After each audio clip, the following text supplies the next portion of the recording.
और व्यूअर्स, अगर हम बात करें रिवायती तरीक़ों से कमाने की तो वो है बिज़नेस।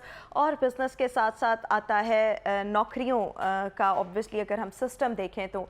लेकिन आजकल इन रिवायती तरीक़ों से हटकर जो है बहुत से लोग ऑनलाइन भी कमाने लग गए हैं। अच्छा, जब हम ऑनलाइन कमाई की बात करते हैं तो इसमें ऑब्वियसली डिफरेंट चीज़ें आ जाती हैं। कुछ लोग फ्रीलांसर्स के तौर पर काम कर रहे हैं, कुछ लोग जो हैं वो वैसे डिफरेंट कंपनीज़ के साथ अटैच होकर वर्क फ्रॉम होम करें। तमाम चीज़ें जो हैं तब से ज़्यादा परवान चढ़ी हैं जब से कोविड आया। अच्छा, अब अगर हम देखें तो आजकल कंटेंट क्रिएटर्स भी मार्केट में, इनकी भी बड़ी मांग है और डिमांड है। लेकिन मैं जब देखती हूँ कि असल कंटेंट की जब हम बात करते हैं तो बेसिकली वो क्या है सो समझ से बाहर है।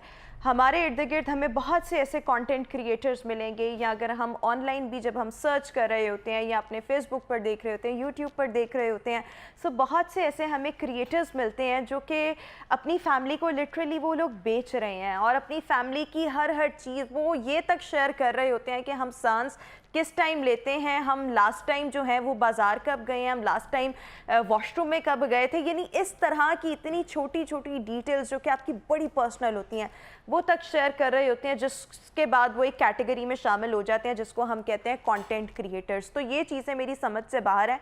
मेरे नज़दीक अगर मैं बात करना चाहूँ, और मैं आज के शो में भी इसी टॉपिक पर बात करूँगी कि अच्छा कंटेंट क्रिएटर वो है जिसका कंटेंट जो है वो दूसरों को इन्फॉर्मेशन दे, जिसका कंटेंट जो है वो दूसरों को नॉलेज दे, और जिसमें जो है रोस्टिंग ना हो, ग्रिलिंग ना हो। बट अनफॉर्चुनेटली हमारे यहाँ पर ये वाली चीज़ें भी जो हैं इनको ज़्यादा लाइक्स, इनको ज़्यादा व्यूज़ और इनको ज़्यादा रेटिंग्स मिलती है as compare to the one जो बड़ा सीधा सीधा अच्छा वाला डिसेंट कंटेंट बना रहे होते हैं। फिर अगर हम देखें तो जब से रील्स आई और रील्स के साथ साथ वो जो लिप सिंक वाला वो जो एक वो कहते हैं ना एलिमेंट आया, टच आया, सो बहुत से लोग जो है वो नाच गा कर, लिप सिंक कर कर जी जनाब बहुत अच्छा पैसा कमा रहे हैं। इसके बरक्स जो लोग अच्छी रील्स बना रहे हैं, जो अच्छा कंटेंट क्रिएट कर रहे हैं, जो लोग बड़ी मेहनत करते हैं, उनको कम व्यूज़, उनको कम लाइक्स मिलते हैं। एट वन टाइम वो लोग कभी बहुत ज़्यादा डिप्रेस और डीमोटिवेट भी होते हैं। तो इसी पर ही आज हम बात करेंगे कि असल कंटेंट है क्या, और असल कंटेंट की पहचान हम किस तरह से करें, और असल कंटेंट जो है उसको जो मेरे नज़दीक एक असल कंटेंट है उसको क्यों लाइक्स और व्यूज़ जो है वो नहीं मिल रहे, हमारी सोच किस तरह से हो गई है, इस पर अभी हम बात करेंगे। हमारे साथ digital media expert Munir Ahmed इस वक्त शो में मौजूद है। मुनीर साहब, thank you so much for joining us in our show. और सबसे पहले तो ऑब्वियसली आपकी तबीयत भी ख़राब थी, सो मेरी तरफ से विशेस कबूल करें, गेट वेल सून। लेकिन गुफ्तगू का आगाज़ यहाँ से कि असल कंटेंट है क्या। मेरी तो समझ से बाहर है कि लोग उनको देखना पसंद कर रहे हैं जो थोड़ा चस्का ऐड कर रहे हैं, जो अपनी फैमिलीज़ दिखा रहे हैं। इसके बरक्स जो लोग एजुकेशनल कंटेंट बनाते हैं उनको लाइक्स और व्यूज़ जो हैं वो इतने नहीं मिलते। What's the reason? अच्छा, सबसे पहले तो रोमा हम इस पे ये बात कर लेते हैं कि not only in Pakistan, all across the globe अगर हम देखें तो जो आपका एंटरटेनमेंट का या जो फनी कंटेंट है इसकी कंजम्पशन हमेशा से ज़्यादा है। बट हमारे यहाँ अनफॉर्चुनेटली थोड़ी सी इसकी रेशियो ज़्यादा है, लोगों की एक्सेप्टेंस नहीं है। मैं बुनियादी तौर पे समझता हूँ कि उसकी मेन वजह है हमारे माहौल के अंदर, हमारे मुआशरे के अंदर जो एक डिप्रेशन है। एज ए सोसाइटी हमें, हमारे पास एंटरटेनमेंट है ही नहीं, ना तो हमारे पास कोई प्रॉपर पार्क्स हैं, ना हमारे पास कोई ग्राउंड्स है, ना कोई तफरी के लिए कोई ऐसी जगह है। तो लोग फिर इसी तरह की जो छोटी छोटी खुशियां हैं वो ढूंढने की कोशिश करते हैं। देखिए, मैं खुद इस चीज़ के बहुत खिलाफ हूँ कि आप अपनी जो है ना एक जो लाइन है उस लाइन से नीचे जाके, जब बिलो द बेल्ट जाके आप कंटेंट बनाते हैं तो डेफिनेटली उस पर व्यूज तो जरूर आते हैं, बट आपकी ऑडियंस क्या है, कोई आपकी स्ट्रेंथ नहीं है उस ऑडियंस की। लेकिन इसमें कंटेंट क्रिएटर से ज्यादा जो है वो हमारी आवाम का कसूर है। अभी पिछले दिनों एक डिबेट चल रही थी एक बड़े कंटेंट क्रिएटर को लेके कि वो अपनी बीवी को भी दिखाता है, बहन को भी, सबको, पूरी फैमिली को दिखाता है, और बिल्कुल उसका मतलब यूजलेस कंटेंट होता है। लेकिन उसके ऊपर जो शख्स वो तबसरा कर रहा था उसका मौकफ ये था कि भाई ये सोचें कि वो बनाता क्यों है। वो इस वजह से बनाता है कि उसको मिलियंस में व्यूज आते हैं। ऑन द अदर साइड उसने एक और वीडियो का कंपैरिजन किया हुआ था जिसमें एक एजुकेशनल कंटेंट था, उस एजुकेशनल कंटेंट पे चंद हजार व्यूज थे।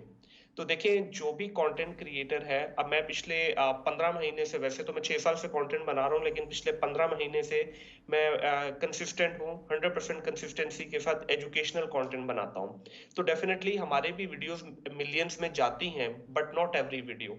तो जो हमारे ओवरऑल ऑडियंस है वो लिमिटेड ज़रूर है, लेकिन रोमा ट्रस्ट मी, वो बड़ी वैल्यूएबल ऑडियंस है हमारी। इसकी मैं मिसाल हमेशा इस तरह से दिया करता हूँ कि जो मर्सिडीज़ चलाने वाले हैं ना, वो बड़े थोड़े से लोग होते हैं। करोला चलाने वाले आपको पूरी आवाम मिलती है। तो आपने डिसाइड करना है एज़ अ कंटेंट क्रिएटर कि आप किस लीग में खेलना चाहते हैं। क्या आप बल्क में जाना चाह रहे हैं, मासेस को आप कैटर करना चाह रहे हैं, या आप एक थोड़ी-सी लिमिटेड ऑडियंस को कैटर करना चाह रहे हैं, बट एक फ्रूटफुल मैसेज के थ्रू, एक अच्छे पैगाम के थ्रू जो है आप उनको अपने साथ ये एंगेज एग्जाम्पल कर। मुनीर आपने यहाँ पर बहुत अच्छी दी कि आपने करोला चलाने वाला बनना है या मर्सिडीज चलाने वाला। वैसे तो करोला भी अच्छी गाड़ी है, लेकिन एग्जाम्पल के तौर पर ये बहुत अच्छी एग्जाम्पल है। लेकिन अगर मैं ये चीज़ देखूँ, आपने कहा जी हमारे यहाँ पर फ्रस्ट्रेशन, पूरी दुनिया में स्ट्रेस बहुत ज़्यादा है, इसकी वजह से जो मुख्तलिफ लोग हैं उनकी कोशिश ये होती है कि कोई फ़न एलिमेंट वाला जो है वो व्लॉग देख लें, कोई कंटेंट देख लें।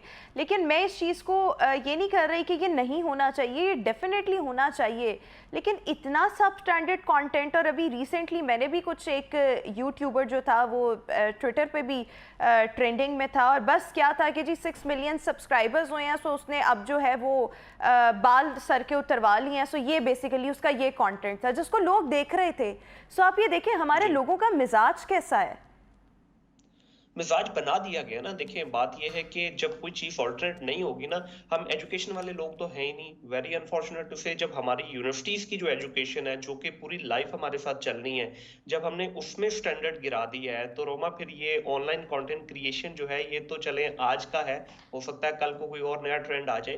तो बात यह है कि जितने भी कंटेंट क्रिएटर हैं, उन्होंने वही काम करना है जिसकी उनको व्यूअरशिप आती है। वो फिर इस चीज को भूल जाते हैं कि उनकी ऑडियंस का लेवल क्या है, या कौन देख रहा है उनको, या वो जो कंटेंट बना रहे हैं उसमें बिलो द बेल्ट तो नहीं जा रहे वो लोग। तो देखें, जब होता ही है कि आहिस्ता आहिस्ता आहिस्ता, पहली दफा जब चोर चोरी करता है ना, तो उसको बुरा लगता है, उसके जमीर पे भी थोड़ी सी आवाज आती है अंदर से। आहिस्ता आहिस्ता वो उसका हैबिचुअल हो जाता है। क्यों? कि उसको मजा आने लगता है शॉर्टकट के अंदर। तो सेम कंटेंट क्रिएटर के साथ भी यही है कि जब वो बनाते हैं, अब देखिए, मैं अगर आपको ऑनेस्टली बताऊं, मेरी पहली वीडियो 3 महीने के बाद जाके पहली वीडियो थी जो मिलियन को टच की थी। अब 3 महीने का पेशेंस रखना, बहुत सारे लोगों के पास ये पेशेंस नहीं है।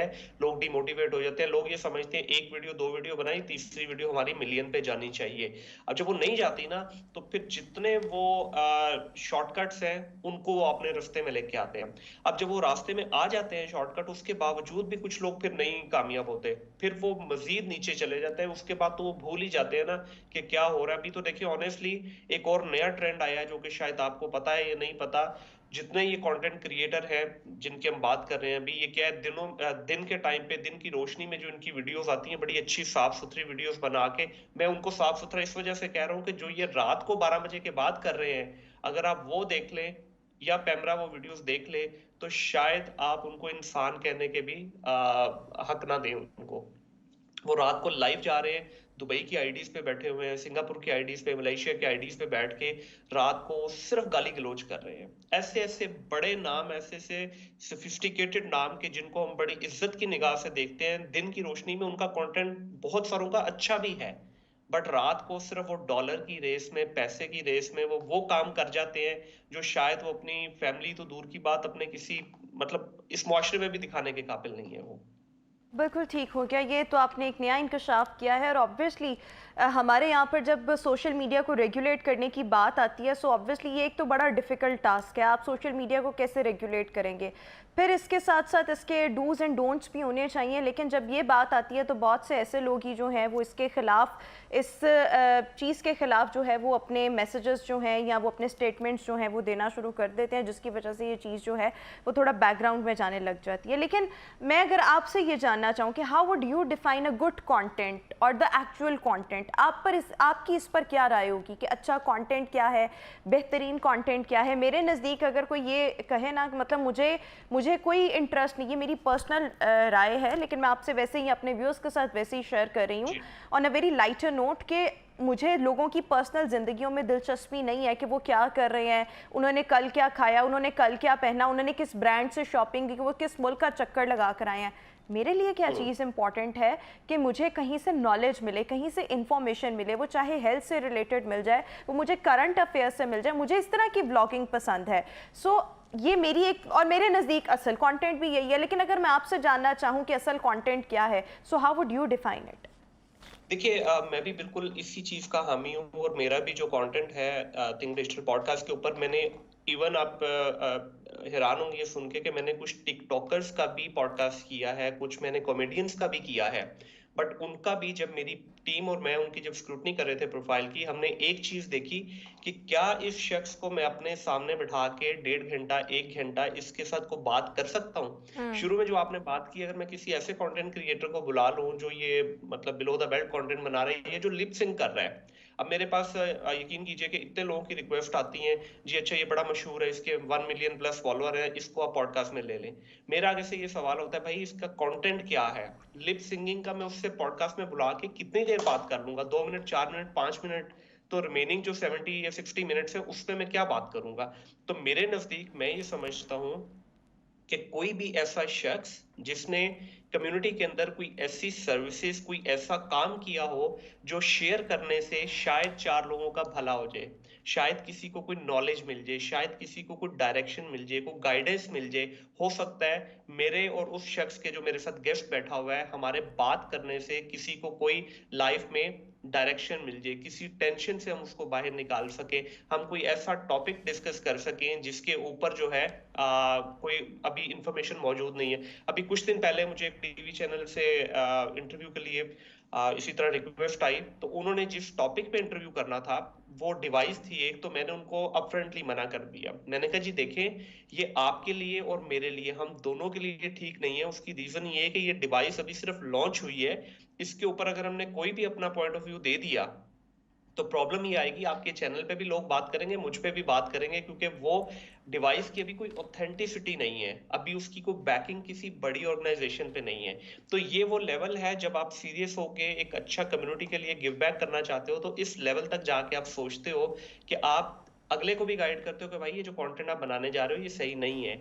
अब रही बात कि पर्सनल लाइफ की, देखिए मैं पॉडकास्ट के अंदर पर्सनल लाइफ जरूर डिस्कस करता हूँ, लेकिन सिर्फ इतनी सी कि जिसके अंदर आप फैमिली तक ना पहुंचे, जिसके अंदर जातियात पे ना जाए। हाँ, उनकी देखें, अचीवमेंट आप देखिए। जी आप जो बात कर रहे हैं ना पॉडकास्ट में डिस्कस करना, वो तो आप उनकी ज़िंदगी की स्ट्रगल्स या उनकी फैमिली के जी बारे में कि लोगों को पता लगे, दैट इज़ अनदर थिंग। जी लेकिन अपनी फैमिली को खुद ही बेचना शुरू कर देना कि ये मेरी फूफी है, तो ये मेरी बिल्कुल। ताई है, ये मेरी चाची है, ये मेरी बीवी है, और मेरी बीवी ने ये वाला जोड़ा पहना और वो यहाँ से तैयार हुई और मैंने जब इस तरह के बाल करवा लिए तो उसका ये रिएक्शन था। What is this rubbish? Seriously, ये क्या चीज़ें हैं?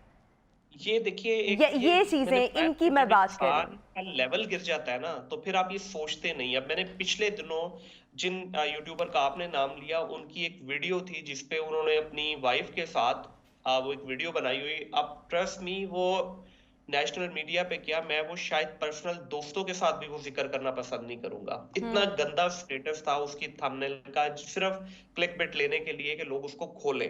हम्म। अब देखिए, जब आपका ये मयार होगा, और उस वीडियो पे गालबन को 12 या 13 मिलियन व्यूज थे just because of that thumbnail. Thumbnail. तो बात ये है कि जब आपको अपनी लिमिट से आप बाहर निकल जाते हैं ना, तो फिर रोमा आपको अच्छी और बुरे की तमीज नहीं रहती है। और तो इसके ये साथ बड़ा साथ सा देखें कि ये किस किस्म का कंटेंट हुआ कि अब सिर्फ 7 मिलियन के करीब सब्सक्राइबर्स हो जाएंगे तो उसके बाद मैं अपनी जी बीवी के भी बाल उतरवा दूंगा। Like seriously. बस देखिए ये है, अब वो उतारे या ना उतारे, और मसला मैं ये और है। मैं और मैं आपको एक और बात बताऊं, ये बच्चे इस किस्म का कंटेंट देखते हैं और वो लिटरली खराब हो रहे हैं कि जब मैं अपने घर बिल्कुल। में ये चीज डिस्कस कर रही थी, so my nephew came to me and said आपने इनके खिलाफ कोई बात नहीं करनी क्योंकि ये मुझे बहुत पसंद है। So I was completely shocked and amazed कि हमारे बच्चे, ये मेरे घर का बच्चा है जिसमें उसकी फुप्पी की राय कोई और है, लेकिन वो बच्चा क्या कह रहा है कि आपने इनके एंटी कोई बात नहीं करनी because he is my favourite YouTuber.